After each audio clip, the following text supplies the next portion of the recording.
তোমরা যারা আছো, তোমরা আমরা জানি যে পরিবার থেকে আসছো তোমরা, সেই পরিবারের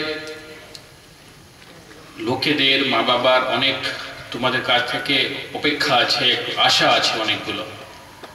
তো আমরা এটাই তোমাদের কাছ থেকে চাই যে তোমরা ততদিন এখানে আছো খুব মন দিয়ে পড়াশোনা করো, খেলাধুলাও করতে হবে। এখানে খেলাধুলার অনেকগুলো ব্যবস্থা এখানে আমরা জানি এখানে আছে, কিন্তু একদম রুটিন ভাবে একদম পুরো দিনচর্যা সাজিয়ে যেন পড়াশোনা হয়। তোমরা যারা ছোট আছে বড়রা যেন তাদেরকে সাহায্য করে। তো এই পরিবেশে এত সুন্দর একটি জায়গা, তোমাদের একটা ছাত্রাবাস পেয়েছো, কোনো কিছু কাজ নেই, খাওয়া দাওয়ার কোনো চিন্তা নেই, শুধু বসে পড়াশোনা করতে হবে, খেলাধুলা করতে হবে। খেলাধুলো যদি ওখানে যদি ভালো করতে পারো এটাও ভালো, মানে খেলাধুলা পুরো খারাপ নয়।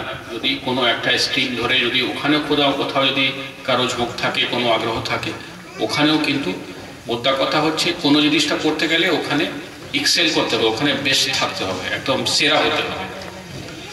তো আমি মনে করি এখন আপাতত যে আমাদের পরিকাঠামো আছে, যে আমাদের সংসাধন আছে ওখানে, তাদের মধ্যে তোমরা যারা এখানে আছো খুব মন দিয়ে পড়ো। আর তার জন্য যদি কিছু তোমাদের কাছে তোমাদের কোনো চাহিদা যদি থাকে যে হ্যাঁ আমাদের এইটা হলে ভালো হয়, ওইটা হলে ভালো হয়, তোমাদের দিদিমণি মাহাদেব ওনার মাধ্যমে আমাদেরকে জানাও, আমরা নিশ্চয়ই কিছু ব্যবস্থা করব। ধন্যবাদ।